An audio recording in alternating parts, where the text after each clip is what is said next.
एक ऐसी वजह जिसने देश की ताकतवर महिला को अपने अंगरक्षकों की गोलियों का शिकार बनने पर मजबूर कर दिया। क्या था वो इरादा, क्या थी वो साजिश, और क्यों दो उनके सबसे वफादार गनमैन उनके कातिल बने।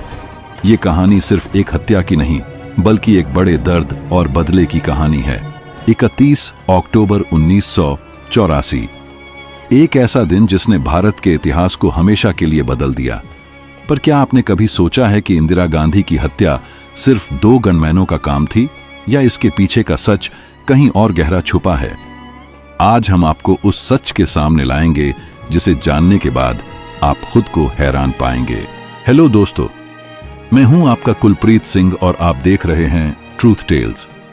आज हम बात करने वाले हैं देश की पहली और एकमात्र महिला प्रधानमंत्री इंदिरा गांधी की। आज हम उनकी डेथ की असली वजह जानेंगे। आज हम उस कहानी के हर पहलू को खोलेंगे जिसमें सियासत, धर्म और इंसानी जज्बात सब कुछ मिला हुआ है। तो चलिए शुरू करते हैं उस कहानी के पहले पन्ने से। तो दोस्तों, कहानी शुरू करते हैं साल 1980 के आसपास से। देश व्यवस्थित ढंग से चल रहा था, पर एक राज्य में हवा की रुख बदलने लगी थी, पंजाब। यहां एक नाम उभर कर सामने आ रहा था, जरनैल सिंह भिंडरावाले। ये एक ऐसे शख्स थे जिनके भाषणों में एक अलग ही ताकत थी। वो खड़े होते थे और लोगों को सीधे सीधे खालिस्तान का सपना दिखाते थे, एक अलग सिख देश का। अब ये बात सिर्फ पंजाब तक सीमित नहीं रही, बल्कि पूरे देश में हलचल मच गई। इंदिरा गांधी, जो उस वक्त देश की प्रधानमंत्री थीं, उनके लिए ये एक बड़ी हेडेक थी। उन्हें समझ में आ रहा था कि ये मामला सिर्फ एक आम नेता का नहीं, बल्कि देश की एकता के लिए खतरा बनता जा रहा है। उनकी गवर्नमेंट के लिए पंजाब का हाल बेहाल था। आए दिन हिंसा होती, बसों में आग लगती, निर्दोष लोग मारे जाते। भिंडरावाले और उसके सपोर्टर्स ने अमृतसर के गोल्डन टेम्पल, जिसे हरमंदिर साहिब के नाम से भी जाना जाता है, को अपना हेडक्वार्टर्स बना लिया था। वो वहां से अपने ऑपरेशन चलाते थे और पुलिस भी उन्हें छू नहीं पाती थी, क्योंकि स्वर्ण मंदिर सिखों के लिए सबसे पवित्र स्थान है। कोई भी गवर्नमेंट वहां कोई एक्शन लेने से पहले 100 बार सोचती थी। भिंडरावाले इसी बात का फायदा उठा रहे थे। वो जानते थे कि सरकार के हाथ बंधे हुए हैं। इंदिरा गांधी ने शुरुआत में कई कोशिशें की। उन्होंने अकाली दल के नेताओं से बात की ताकि कोई बीच का रास्ता निकल सके, पर भिंडरावाले की बढ़ती ताकत के आगे सब कुछ फीका पड़ गया। वो चाहते थे कि सिर्फ उनकी सुनी जाए। इंदिरा गांधी के सलाहकारों में भी इस मुद्दे पर अलग अलग राय थी। कुछ कहते थे कि बातचीत से ही समाधान निकलेगा, तो कुछ कहते थे कि अब डर के साए में रहकर काम नहीं चलेगा, कड़ा फैसला लेना होगा। इंदिरा गांधी को लगने लगा था कि पंजाब का मुद्दा अब एक गंभीर चुनौती बन चुका है। उन्हें लग रहा था कि अगर अभी कोई कदम नहीं उठाया गया तो ये आग पूरे देश में फैल सकती है। वो एक ऐसी लीडर थीं जो अपने फैसलों को लेकर बहुत ही डिसाइसिव थीं। उन्होंने सोचा कि भिंडरावाले को गोल्डन टेम्पल से बाहर निकालना ही इस समस्या का एकमात्र हल है, और इसी सोच के साथ उन्होंने उस ऑपरेशन को हरी झंडी दे दी, जिसका नाम था ऑपरेशन ब्लू स्टार। यह फैसला आने वाले समय के लिए एक बहुत बड़ा मोड़ साबित हुआ। इंदिरा गांधी शायद ये नहीं जानती थीं कि उनका यह फैसला न सिर्फ देश के नक्शे को, बल्कि उनकी अपनी तकदीर को भी बदल देगा। यह फैसला एक ऐसी लकीर खींच गया जिसे पार करने के बाद कुछ भी पहले जैसा नहीं रहा। उन्होंने आर्मी को बुलाया और एक ऐसा प्लान बनाया जिसकी कल्पना भी किसी ने नहीं की थी।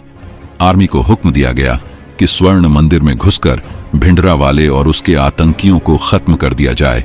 यह फैसला सुनकर पूरे देश में सन्नाटा छा गया। एक तरफ जहां लोगों को लगा कि देश की एकता बचाने के लिए यह कदम जरूरी था, वहीं दूसरी तरफ सिख समुदाय के लोगों के दिलों में एक गहरा जख्म लग गया। उनके लिए यह सिर्फ एक ऑपरेशन नहीं था, बल्कि उनकी आस्था पर हमला था। इंदिरा गांधी ने शायद ये नहीं सोचा था कि इस फैसले का उन्हें क्या कीमत चुकानी पड़ेगी। उन्होंने सोचा था कि ये एक्शन लेने के बाद सब कुछ ठीक हो जाएगा, पर वो नहीं जानती थीं कि ये ठीक होने के बजाय एक नए दर्द की शुरुआत है। एक दर्द की जिसकी आग में खुद इंदिरा गांधी भी जलकर राख हो जाएंगी। ये फैसला लेना आसान था, पर इसके नतीजे भुगतना किसी भी इंसान के लिए मुश्किल था। इंदिरा गांधी ने यह कदम उठाया और इसी कदम ने उनकी मौत की घड़ी को तेज कर दिया। दोस्तों, जैसे ही ऑपरेशन ब्लू स्टार शुरू हुआ, पूरा अमृतसर एक युद्ध के मैदान में तब्दील हो गया। 3 जून 1984 की सुबह, जब लोग रोज की तरह अपने कामों में लगे थे, तभी सेना के जवानों ने गोल्डन टेम्पल को चारों ओर से घेर लिया। जनरल कुलदीप सिंह बराड़ और लेफ्टिनेंट जनरल रणजीत सिंह दयाल के नेतृत्व में आर्मी ने ऑपरेशन को अंजाम दिया। सबसे पहले मंदिर परिसर में मौजूद आम लोगों को निकाला गया ताकि उन्हें कोई नुकसान न हो, पर भिंडरावाले और उसके साथियों ने भी पूरी तैयारी कर रखी थी। उनके पास हथियारों का एक बड़ा जखीरा था और वो मंदिर की इमारतों को अपना किला बना चुके थे। आर्मी के जवान जैसे ही अंदर घुसे, उन पर गोलियों की बौछार होने लगी। दोनों तरफ से भारी फायरिंग हो रही थी। आप इमेजिन कर सकते हैं कि एक ऐसी जगह जहां हर वक्त गुरुबाणी की गूंज सुनाई देती हो, वहां अचानक से गोलियों की आवाजों ने कैसे माहौल को बदल दिया होगा। यह दृश्य दिल को झकझोर देने वाला था। लड़ाई कई दिनों तक चलती रही। सेना ने टैंक और हेलीकॉप्टर का भी इस्तेमाल किया। मंदिर के पवित्र अकाल तख्त साहिब को भी इस फायरिंग में नुकसान पहुंचा। ये वो दृश्य था जिसे देखकर पूरा सिख समाज सिहर उठा। उनके लिए ये उनकी आस्था पर सबसे बड़ा हमला था। आखिरकार 6 जून को सेना ने मंदिर पर अपना कब्जा जमा लिया। ऑपरेशन खत्म होने का ऐलान कर दिया गया। जब अंदर का हाल देखा गया तो वहां भिंडरावाले समेत उसके कई साथियों के शव मिले। सरकार का दावा था कि आतंकवाद को खत्म कर दिया गया है, पर क्या सच में आतंकवाद खत्म हो गया था? नहीं दोस्तों, इस ऑपरेशन ने एक आतंकवाद को तो खत्म किया, पर दूसरे आतंकवाद को जन्म दिया। एक ऐसा आतंकवाद जो अब सिर्फ पंजाब तक ही सीमित नहीं रहा, बल्कि पूरे देश में हर एक सिख के दिलों में घर कर गया। ऑपरेशन ब्लू स्टार के बाद पूरे देश के सिख समुदाय में एक गहरा गुस्सा और दुख था। उन्हें लगा कि सरकार ने उनकी धार्मिक आस्था पर हमला किया है। उनके सबसे पवित्र स्थान को एक युद्ध का अड्डा बना दिया गया। उनके लिए इंदिरा गांधी अब एक लीडर नहीं, बल्कि एक शैतान की तरह थीं, जिसने उनके धर्म का अपमान किया है। इस गुस्से को भुलाने के लिए कई लोग सामने आए, कुछ तो सियासी फायदे के लिए, तो कुछ सच में अपने धर्म के लिए। इसी बीच एक और खबर ने सबके होश उड़ा दिए। ऑपरेशन ब्लू स्टार के दौरान जनरल अरुण श्रीधर वैद्य, जो आर्मी के चीफ थे, की हत्या कर दी गई। उनके किलर्स भी सिख थे और उनका कहना था कि यह बदला ऑपरेशन ब्लू स्टार का है। यह साबित कर रहा था कि हिंसा का चक्र अब और तेज हो गया है। इंदिरा गांधी के सिक्योरिटी अधिकारियों ने उन्हें कई बार चेतावनी दी कि उनकी जान को खतरा हो सकता है। उन्हें अपने सिख बॉडीगार्ड्स को हटाने की सलाह दी गई, पर इंदिरा गांधी ने इन सलाहों को नजरअंदाज कर दिया। वो अपने बॉडीगार्ड्स पर पूरा भरोसा करती थीं। उनमें से एक थे बीनत सिंह, जो उनके पर्सनल बॉडीगार्ड थे और कई सालों से उनकी सेवा कर रहे थे। इंदिरा गांधी उन्हें अपने बेटे की तरह मानती थीं। एक बार तो जब किसी अधिकारी ने बीनत सिंह को हटाने की सिफारिश की, तो इंदिरा गांधी ने कहा था, अगर मुझे अपने बॉडीगार्ड्स पर भी भरोसा नहीं होगा तो मैं कैसे इस देश को चलाऊंगी। पर वो नहीं जानती थीं कि जिस पर वो इतना भरोसा कर रही हैं, वही उनकी मौत का कारण बनेगा। बीनत सिंह के दिल में भी ऑपरेशन ब्लू स्टार के बाद उनके सीने में एक ज्वाला जल रही थी। वो एक तरफ इंदिरा गांधी के प्रति वफादार थे, तो दूसरी तरफ एक डिवोटेड सिख भी थे। उनके दिल में ये बात घर कर चुकी थी कि गोल्डन टेम्पल पर हुआ ऑपरेशन एक बहुत बड़ा पाप है और इसके जिम्मेदार लोगों को सजा मिलनी चाहिए। यही सोच उन्हें एक खतरनाक रास्ते पर ले जा रही थी। वो एक ऐसे डिसीजन के करीब पहुंच रहे थे जिसे वापस लेना मुमकिन नहीं था। उनके दिमाग में एक ही बात घूम रही थी, बदला। ऑपरेशन ब्लू स्टार ने सिर्फ इमारतों को नहीं तोड़ा था, बल्कि लाखों लोगों के दिलों को भी तोड़ दिया था। और टूटे हुए दिलों से निकलने वाली आग में इंदिरा गांधी की तस्वीर धीरे धीरे जलती जा रही थी। दोस्तों, अब बात करते हैं उन दो लोगों की जिन्होंने इतिहास को अपनी गोलियों से लिखा, बीनत सिंह और सतवंत सिंह। ये दोनों नाम आज भी इतिहास के पन्नों में उस वजह से दर्ज हैं जिसकी कल्पना किसी ने नहीं की थी। बीनत सिंह, जैसा कि मैंने बताया, इंदिरा गांधी के पर्सनल बॉडीगार्ड थे वो उनके साथ कई सालों से थे और उनकी हर एक्टिविटी पर नजर रखते थे। वो एक बहुत ही सीधा साधा और धार्मिक इंसान था। ऑपरेशन ब्लू स्टार से पहले वो अपनी नौकरी को पूरी ईमानदारी से निभाता था, पर जैसे ही गोल्डन टेम्पल पर सेना का ऑपरेशन हुआ, उसके दिल में एक तूफान आ गया। वो रोज रात को सो नहीं पाता था। उसके सामने अपने धर्म के पवित्र स्थान की तस्वीरें घूमती रहती थीं, जहां गोलियां चल रही थीं। उसे लगने लगा था कि जिस इंसान की सुरक्षा का जिम्मा उसने उठाया है, उसी इंसान ने उसकी आस्था पर प्रहार किया है। यही बात उसे अंदर से खा रही थी। वो रोज सुबह इंदिरा गांधी के आगे सिक्योरिटी चेक करता, पर उसके दिमाग में एक ही सवाल गूंजता, क्या यही सच है? क्या मेरे धर्म का अपमान हुआ है? धीरे धीरे उसके अंदर का गुस्सा इतना बढ़ गया कि उसने एक कदम उठाने का फैसला किया, जिसकी कीमत पूरा देश चुकाएगा। अब बात करते हैं सतवंत सिंह की। सतवंत सिंह एक कमांडो था जो स्पेशल बॉर्डर फोर्स में तैनात था। उसे इंदिरा गांधी की सिक्योरिटी के लिए टेम्पोरेरीली तैनात किया गया था। वो भी एक डिवोटेड सिख था और उसके दिल में भी ऑपरेशन ब्लू स्टार को लेकर गुस्सा था। उसके कई रिश्तेदार और दोस्त पंजाब में उस दौरान मारे गए थे।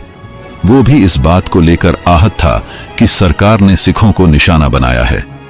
बीनत सिंह और सतवंत सिंह की मुलाकात सिक्योरिटी ड्यूटी के दौरान हुई। दोनों में एक बात कॉमन थी, दोनों के दिल में इंदिरा गांधी के लिए गुस्सा और उनकी हत्या करने की इच्छा थी। वो धीरे धीरे एक दूसरे के करीब आने लगे। वो अकेले में बैठकर ऑपरेशन ब्लू स्टार की बातें करते, गुस्से में कस्में खाते कि इसका बदला लेना है। उन्होंने एक प्लान बनाना शुरू कर दिया।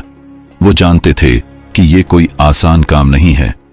इंदिरा गांधी की सिक्योरिटी बहुत कड़ी थी, पर वो उनके सबसे करीबी लोग थे और इसी बात का उन्होंने फायदा उठाने का फैसला किया। उन्होंने तय किया कि वो इंदिरा गांधी को उस वक्त निशाना बनाएंगे जब वो सबसे ज्यादा अनगार्डेड होगी। उन्होंने इंदिरा गांधी के रोज के रूटीन को ऑब्जर्व करना शुरू कर दिया। वो जानने लगे कि वो कब कहां जाती हैं, कौन सा रास्ता इस्तेमाल करती हैं और कब वो अपने गार्ड्स के बीच में होती हैं। उन्होंने पाया कि सुबह जब इंदिरा गांधी अपने घर के गेट नंबर 1 सफदरजंग रोड से अपने ऑफिस के लिए निकलती हैं, तो वो अपने बगीचे से होकर जाती हैं। उस वक्त वो अपने कुछ खास बॉडीगार्ड्स के साथ होती हैं और यही उनके लिए सबसे सही वक्त था। ये प्लान सिर्फ दोनों के बीच तक सीमित था। उन्होंने इस बारे में किसी और को नहीं बताया था। वो जानते थे कि अगर किसी को पता चल गया तो उनकी पूरी प्लान फेल हो जाएगी। वो धीरे धीरे तैयारी करने लगे। उन्होंने अपनी सर्विस रिवॉल्वर्स को चेक किया, गोलियों को ठीक से लगाया। उनके दिल में एक तरफ डर भी था, पर बदले की भावना उस डर को कुचल रही थी। उन्हें लगा कि वो एक ऐसा काम करने जा रहे हैं जिससे उनके धर्म की इज्जत बहाल होगी। वो अपने आप को शहीद समझने लगे। उन्होंने सोचा कि इंदिरा गांधी की मौत के बाद उनके धर्म के लोग उन्हें याद रखेंगे। यही सोच उन्हें आगे बढ़ा रही थी। ये बात उनके दिमाग में कैसे आई, ये तो वो ही जानते हैं, पर एक बात तय है कि ऑपरेशन ब्लू स्टार ने उन्हें इस कदम पर मजबूर कर दिया था। वो अब एक ऐसे पॉइंट पर पहुंच चुके थे जहां से वापसी का रास्ता नहीं था। उन्होंने यह तय कर लिया था कि उन्हें इंदिरा गांधी को मारना है, चाहे इसकी कीमत कुछ भी हो। यह फैसला उन्होंने अपने आप लिया था या फिर किसी और के इशारे पर, यह आज भी एक रहस्य बना हुआ है। पर इतना तय है कि दोनों ने मिलकर एक ऐसी साजिश रची जिसने देश की राजनीति को हमेशा के लिए बदल दिया। ये साजिश सिर्फ इंदिरा गांधी की मौत की नहीं थी, बल्कि एक थॉट प्रोसेस की थी जिसे ऑपरेशन ब्लू स्टार ने पैदा किया था। दोस्तों, अब आते हैं उस दिन पर जिसने सब कुछ तबाह कर दिया। 31 अक्टूबर 1984। ये दिन दिल्ली में एक आम दिन की तरह शुरू हुआ। सुबह की धूप थोड़ी मुलायम थी और हवा में एक अजीब सी शांति थी। गेट नंबर 1 सफदरजंग रोड पर इंदिरा गांधी का आवास भी अपने रोज के रूटीन के मुताबिक चल रहा था। इंदिरा गांधी उस दिन थोड़ी देर से उठी थीं। वो अपने कमरे से निकलीं और बरामदे में चाय पी। उनका मन थोड़ा उदास था। उन्हें कुछ अजीब सी बेचैनी महसूस हो रही थी, पर उन्होंने इसे नजरअंदाज कर दिया। उन्हें उस दिन ब्रिटिश एक्टर पीटर उस्तिनोव को इंटरव्यू देना था, जो एक डॉक्यूमेंट्री बना रहे थे। ये इंटरव्यू उनके बगीचे में ही होना था। इंदिरा गांधी ने अपनी साड़ी पहनी, और अपने बालों को ठीक किया। वो उस दिन कुछ ज्यादा ही खामोश थीं। उनके सेक्रेटरी आर के धवन उनके पास आए और इंटरव्यू के बारे में बात की। इंदिरा गांधी ने कहा कि वो तैयार हैं। इस बीच बीनत सिंह और सतवंत सिंह भी अपनी ड्यूटी पर थे। बीनत सिंह अपनी आम जगह पर खड़ा था और सतवंत सिंह थोड़ी दूर खड़ा था। दोनों के चेहरे पर कोई भाव नहीं था। वो बिल्कुल नॉर्मल लग रहे थे, जैसे कुछ होने ही वाला ना हो, पर उनके दिल के अंदर एक तूफान आने वाला था। उन्होंने अपनी रिवॉल्वर्स को छिपा कर रखा था। वो बस सही वक्त का इंतजार कर रहे थे। इंदिरा गांधी ने अपनी पोती प्रियंका गांधी से बात की, जो उनसे मिलने आई थीं। प्रियंका ने उन्हें एक फूल दिया और कहा कि वो उन्हें बहुत मिस करती है। इंदिरा गांधी ने उसे गले लगाया और कहा कि वो भी उन्हें मिस करती हैं। ये उनकी आखिरी मीटिंग थी। इसके बाद इंदिरा गांधी इंटरव्यू के लिए बाहर निकली। वो अपने बगीचे की ओर जा रही थीं, जहां पीटर उस्तिनोव और उनकी टीम उनका इंतजार कर रही थी। उनके पीछे पीछे आर के धवन और कुछ अन्य गार्ड्स भी थे। बीनत सिंह और सतवंत सिंह भी उनके साथ ही चल रहे थे। जैसे ही इंदिरा गांधी बगीचे के गेट के पास पहुंची, बीनत सिंह ने आगे बढ़कर गेट खोलने का इशारा किया। ये उनकी रूटीन थी, पर आज उनके इशारे में एक और मायने छुपे थे। जैसे ही इंदिरा गांधी ने उन्हें देखा, वो रुक गईं। उन्हें बीनत सिंह के चेहरे पर कुछ अलग ही एक्सप्रेशन दिखा। वो उन्हें कुछ पूछना चाहती थीं, पर उससे पहले ही बीनत सिंह ने अपनी 38 कैलिबर की रिवॉल्वर निकाली और उन पर 3 गोलियां दाग दी। धुम धुम धुम। ये आवाजें इतनी तेज थीं कि किसी को कुछ समझ नहीं आया। इंदिरा गांधी गोलियां खाकर जमीन पर गिर गईं। उनके चेहरे पर हैरानी और दर्द दोनों था। शायद उन्हें यकीन नहीं हो रहा था कि उनका अपना बॉडीगार्ड ही उन पर गोली चला रहा है। इसी बीच सतवंत सिंह भी आगे बढ़ा और उसने भी अपनी रिवॉल्वर से इंदिरा गांधी पर गोलियां चलाईं। उसने कुल 30 गोलियां चलाईं, जिसमें से 27 इंदिरा गांधी के शरीर में लगीं। ये दृश्य देखकर वहां मौजूद हर कोई शॉक्ड रह गया। आर के धवन चिल्लाए, क्या हो रहा है? पर तब तक देर हो चुकी थी। दूसरे गार्ड्स को जब होश आया तो उन्होंने बीनत सिंह और सतवंत सिंह पर फायरिंग शुरू कर दी। बीनत सिंह को कई गोलियां लगीं और वो वहीं पर मौत के मुंह में चला गया। सतवंत सिंह को भी गोली लगी, पर वो जिंदा बच गया। उसे पकड़ लिया गया। इंदिरा गांधी को तुरंत ऑपरेशन टेबल पर ले जाया गया, पर डॉक्टर्स उन्हें बचा नहीं पाए। उन्हें गोलियां इतनी ज्यादा और नाजुक जगहों पर लगी थीं कि उनका बॉडी काम करना बंद कर दिया था। दोपहर को 2:20 पर इंदिरा गांधी को मृत घोषित कर दिया गया। देश की आयरन लेडी, जिसने देश को 3 बार चलाया, जिसने बांग्लादेश की लड़ाई जीती थी, आखिरकार अपने ही अंगरक्षकों की गोलियों के सामने झुक गई। ये खबर जैसे ही देश भर में फैली तो हर कोई हैरान था। कोई यकीन नहीं कर पा रहा था कि इंदिरा गांधी नहीं रहीं। दिल्ली में अफरा तफरी मच गई। सरकारी दफ्तरों में झंडे आधे झुक गए। लोगों के चेहरों पर मायूसी थी। देश ने अपनी एक मजबूत लीडर को खो दिया था। पर क्या यह सिर्फ 2 लोगों का किया धरा था, या इसके पीछे कोई और कहानी थी? ये सवाल अब लोगों के दिमाग में घूमने लगा था। दोस्तों, जैसे ही इंदिरा गांधी की मौत की खबर देश भर में फैली, तो एक तरफ जहां गम का माहौल था, वहीं दूसरी तरफ एक और तूफान उठने लगा। ये तूफान गुस्से का था और नफरत का। इंदिरा गांधी की मौत के बाद उनके बेटे राजीव गांधी को देश का अगला प्रधानमंत्री बना दिया गया। देश में सरकार चलाने के लिए एक मजबूत लीडर की जरूरत थी और कांग्रेस पार्टी ने राजीव गांधी को यह जिम्मा सौंपा। पर जो कुछ भी हो रहा था, उससे कहीं ज्यादा खतरनाक बातें दिल्ली की सड़कों पर हो रही थीं। इंदिरा गांधी की मौत का बदला लेने के लिए लोग सिख समुदाय के लोगों को निशाना बनाने लगे। ये सिर्फ एक स्पॉन्टेनियस रिएक्शन नहीं था, बल्कि इसके पीछे एक सोची समझी साजिश थी। कुछ लोगों ने इस मौके का फायदा उठाकर दिल्ली और दूसरे शहरों में दंगे भड़का दिए। सिखों की दुकानें लूटी जाने लगीं, उनके घरों को आग लगा दी गई और निर्दोष लोगों को मार दिया गया। ये 1984 के दंगे आज भी देश के लिए एक काला अध्याय है। ये दंगे सिर्फ इंदिरा गांधी की मौत का बदला नहीं थे, बल्कि इनमें एक पॉलिटिकल मोटिव भी था। कुछ लोग इस तरह की हिंसा को भड़काकर अपनी सियासी रोटियां सेकना चाहते थे। उन्हें पता था कि गुस्से में आम आदमी कुछ भी कर सकता है, और ऐसा ही हुआ। दंगों में हजारों सिख मारे गए और लाखों बेघर हो गए। ये वो दर्द था जिसकी कभी भरपाई नहीं हो सकी। इस बीच पुलिस ने सतवंत सिंह को हिरासत में ले लिया और उससे पूछताछ शुरू कर दी। सतवंत सिंह ने बताया कि उसने और बीनत सिंह ने मिलकर यह प्लान बनाया था। उसने कहा कि उन्होंने ऑपरेशन ब्लू स्टार का बदला लेने के लिए यह किया। उसने ये भी कहा कि उन्हें इसमें किसी की मदद नहीं मिली थी और यह सिर्फ उनका अकेला फैसला था। पर क्या सच में यह सिर्फ दोनों का फैसला था? क्या इस पूरे प्लान के पीछे कोई और भी था? यह सवाल अब एक रहस्य बन गया था। कुछ लोगों का कहना था कि इसके पीछे विदेशी ताकतों का हाथ था जो भारत को अस्थिर करना चाहती थीं, तो कुछ का कहना था कि इसमें कुछ बड़े पॉलिटिकल नेताओं का भी हाथ था जो इंदिरा गांधी को हटाकर सत्ता पर कब्जा करना चाहते थे। पर इन सभी आरोपों को कभी साबित नहीं किया जा सका।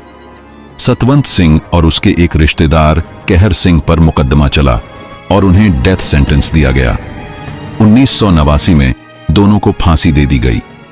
इस तरह इंदिरा गांधी की हत्या का मामला खत्म हो गया। पर इस मामले ने देश की राजनीति को हमेशा के लिए बदल दिया। इसने सिख समुदाय और देश की सत्ता के बीच एक ऐसी दरार डाल दी जो आज भी कम नहीं हुई है। इंदिरा गांधी की मौत ने साबित कर दिया कि किसी भी फैसले को लेने से पहले उसके नतीजों के बारे में सोचना बहुत जरूरी है। ऑपरेशन ब्लू स्टार एक ऐसा फैसला था जिसके नतीजे बहुत भयानक रहे। इसने एक तरफ तो आतंकवाद को खत्म करने की कोशिश की, पर दूसरी तरफ एक नए आतंकवाद को जन्म दिया। इस कहानी से हमें यह सीख मिलती है कि किसी भी कम्युनिटी की भावनाओं के साथ खिलवाड़ करना देश के लिए घातक साबित हो सकता है। ऑपरेशन ब्लू स्टार का फैसला शायद सरकार के लिए जरूरी था, पर उसे लागू करने का तरीका गलत था। अगर सरकार इस मामले को और संवेदनशीलता से निपटाती तो शायद यह होना ही नहीं था। इंदिरा गांधी की हत्या ने देश की राजनीति को एक नई डायरेक्शन दी। इसके बाद देश में कोalition गवर्नमेंट का दौर शुरू हो गया। कांग्रेस पार्टी की पकड़ कमजोर होती गई और नई नई पार्टियां सामने आईं। यह घटना भारतीय राजनीति के लिए एक टर्निंग पॉइंट साबित हुई। आज जब हम पीछे मुड़कर देखते हैं तो हमें इस कहानी से बहुत कुछ सीखने को मिलता है। हमें समझना चाहिए कि हिंसा का कोई भी रूप, चाहे वो स्टेट स्पॉन्सर्ड हो या इंडिविजुअल, गलत है। बदला लेने से कुछ हासिल नहीं होता, बल्कि इससे नफरत का सिलसिला और तेज होता है। यही है इस कहानी का असली सच। यही है इस कहानी का मैसेज। उम्मीद करता हूं कि आपको यह कहानी पसंद आई होगी। अगर आपके मन में इस बारे में कोई भी सवाल है तो आप हमें कमेंट में पूछ सकते हैं। और हां, इस वीडियो को लाइक, शेयर और सब्सक्राइब करना ना भूलें, ताकि हम आपके लिए ऐसी ही रोचक कहानियां लाते रहें। मिलते हैं अगली कहानी के साथ।